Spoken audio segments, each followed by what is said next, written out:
اليوم ستتم نعم. اليوم عندنا الوكالة ديال الحوض المائي ديال الساقية الحمراء والذهب، وهي فرصة أولا للتأكيد بأن هنالك إرادة قوية طبقا للتوجيهات الملكية من أجل مواصلة العمل من أجل تحسين إمكانية الولوج للماء بالنسبة لهذه المناطق.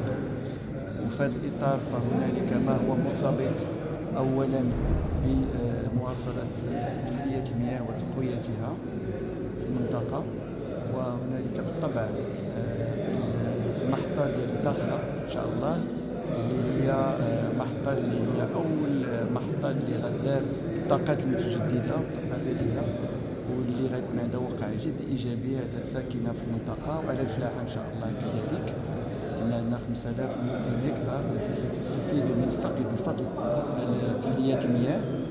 هنالك كذلك ما هو مرتبط بتدبير الفرشة المائية خصوصا بالنسبة كذلك للمنطقة ديال الداخلة والذهب، وهذا يجعل أنه يكون هنالك كذلك ضمان استمرارية هذه الفرشة المائية.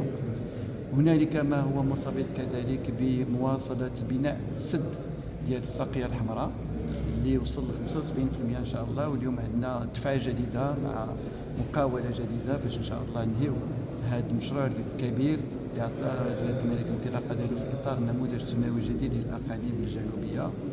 وهنالك كذلك العديد من الأثقاب المائية، وبالنسبة للصبارة غتكون هنالك أثقاب مائية وكذلك بحيرات جديدة ضمن بحيرات اللي كان عندها وقع إيجابي مع هذا المياه اللي كانت في شهر سبتمبر أكتوبر.